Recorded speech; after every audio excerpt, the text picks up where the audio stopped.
Right, bit of an unusual video. It's kind of a thank you, strangely enough.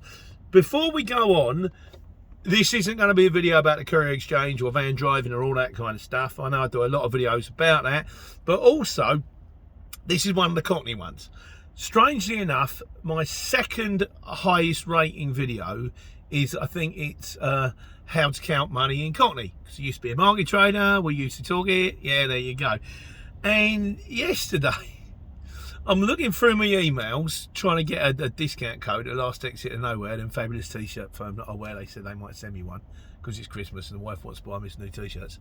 And I come across this in my junk email, and I nearly missed it. Fortunately, it came like a week ago. So this is from, I'm going to read it, yeah. And it is a bit everybody look at me, but hey, I am a bit everybody look at me anyway. So just get my pins on. There we go. Look like dusting off when you Papillon. Right, this is from Joel Stanley. So just bear with me. But I think this is really cool. So he says, Pete, he says, hi, my name is Joel Stanley. I am linguistics professor at Brigham Young University in the United States.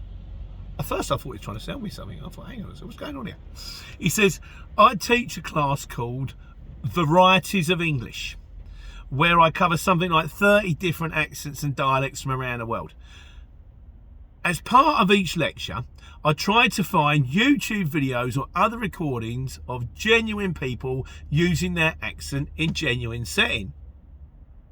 Okay. When I was preparing to teach the class on Cockney English for the first time, I found your rhyming slang and how to count to 10 in Cockney videos. That's one there too. I'll do your link.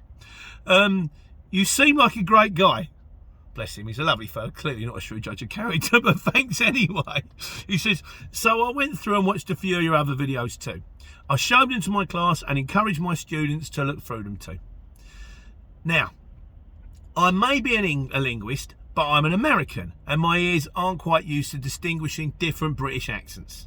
Your accent sounds to me to be pretty standard Cockney, although I don't know if you would consider yourself to be a Cockney speaker. He says, anyway, the reason this is great, this bit, I'm sorry. I'm sorry, but I'm so happy.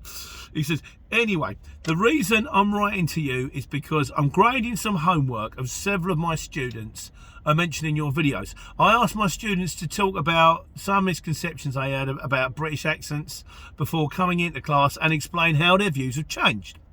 Lots of people said that they previously saw Cockneys as just some broken form of English only used by thugs and other shady people. You like Michael Caine, like sort of, other than Michael Caine, sort of the Holly. He said that's how Hollywood portrays you. He said, my students are saying that after watching your videos, they're seeing Cockney can be used by regular people who seem genuinely good. Well, they're right there. They're seeing it as just another English accent complete with its own complexities and quirks. Anyway, just wanted to reach out and say thanks for being you. I think that's one of the nicest things that anyone has ever said to me. Thank you for being you. Wow. I'm not sure if you meant to help Americans change their mind when you started the channel, but that's what you're doing. I'm not being funny, Joel, but mate, that's fantastic. I'm so pleased. So, but a couple of things. I thought, well, firstly, I could have replied to the email, and I thought, hang on a second. I've got my own YouTube channel here. I'll do them a video. They might like to see it, you know. Cross the pond and all that, you know. Drag the TV into the... I probably don't do that no more, do I? I've probably got like iPads or something. Few things. Firstly, you said, do I consider myself to be a Cockney? Don't need this now. Truth of the matter is, Joel, no, I ain't. I was born in Luton. Technically, to be a Cockney, you have to be born in the sound of Bow Bells. Now, Bow Bell, strange enough as well, isn't in Bow. It's in Cheapside. My grandparents, my grandma and her sisters, they all come from Bethnal Green, so kind of not too far away, like, you know. But the thing with me is I'm not what I would call Cockney. But what happened was I moved to, well, when I started working the markets in London. And what you'll find, or what I find, is that you adapt. So when I started working all these markets, I'm standing in the street. You ever watch Fools and Horses? Like, very Del Boy. He's a nice cockney. Some people are. He's not nefarious. Well, a little bit. And you end up talking like the people around you. And I find that this is true. And I reckon the reason is because we're tribal people. And if you are like the people around you, then you're kind of like one of us. So, like, where I drive the lorry, and I'm in the high vis, got my high vis, got my other high vis, got several of them. If you look and sound like the people around you, then you're one of them. And if you're one of them, you're with them. And then they're more likely to help you. The other thing is, I also find that regional accents, they did a thing, didn't they? They said that if you speak the RP, you know, like it's the RP, you know, like the newsreader speak. Here is the news today. If you speak the RP, the renounced pronunciation, then you come across as intelligent but cold. If you speak with an accent, you know, like you're sort of, you're the Cockney geezer, or you're the geezer, or they from Liverpool, and I can't do accents, I'm not even going to try. Then you come across, they always, you know, you don't have the bright thing, but you come across as friendly. Over here, we put all the Geordies in call centres, because that way, when you want to complain that your Sky weren't working, you end up speaking to some Geordie person, and you come off the phone going, "Oh, they were lovely. What a nice person.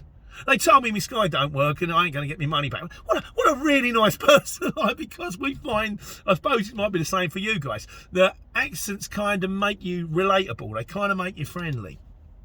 The other thing is, I also find that my accent changes depending on who I'm with. See, I will have a tendency to lay it on a bit thick at times. You know, wait, he's a geezer. When I'm at home, I speak to my wife. I talk like this. But we all do that. We all change our accent. I wonder if you guys can actually even tell that I've changed. I wonder. There you go. There's a spot for you. Dialect's the same. Accent's tweaked. We all do that. You will speak differently when you're with your mates, as you will speak when you're with your wife or your partner, as you will when you're with your teacher, as you're with your boss, and all you people out there that are going, "No, not me. No, I'm just me. I'm me. I always sound the same." No, you don't. My wife tried this once. She said, "No, I always speak the same." Then the next day she went out with a drink with her mates, and she came back and she said, "I can't believe it, you were right. I actually heard the words come out of my mouth, or they come out of my mouth, and thought, oh my God, I'd never say that, you know, I'd never sound like that in front of my mum." So that's it. So I guess I am what you call, he said, going back into it again, a Mockney. I am a Mockney. I kind of speak like this when I'm at work, and I speak like, because I want to. Because ultimately, I'm not trying to belittle anybody. I'm not trying to take the mickey out of anybody. I kind of like it. I like the way, strangely, my parents would be gutted. They try to get me to pronounce their T's, but they were market traders. So what do you want? I'm happy. I'm driving my truck. I'm doing the thing. I'm talking to geezers on fork trucks, or talking to geezers in warehouses. And also, if you like this, you can have a crack on with people. You make people smile. You make people happy. And all I really want to do is help people and make people happy. Which is why, when I got the email from old Joel here, old Joel Stanley, I was honoured, mate. I'm really pleased that they can help. And yeah, and the bottom line is, Cockney people are decent people.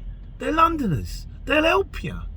Most of them moved to Essex, admittedly, but so is everybody else.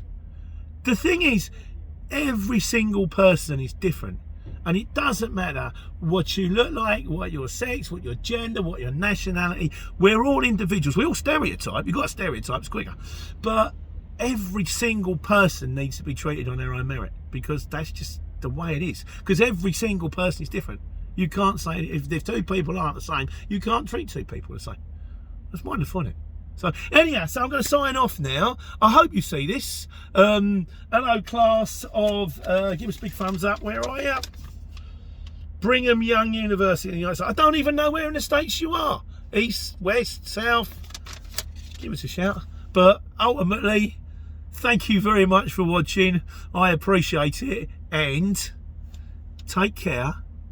Take money.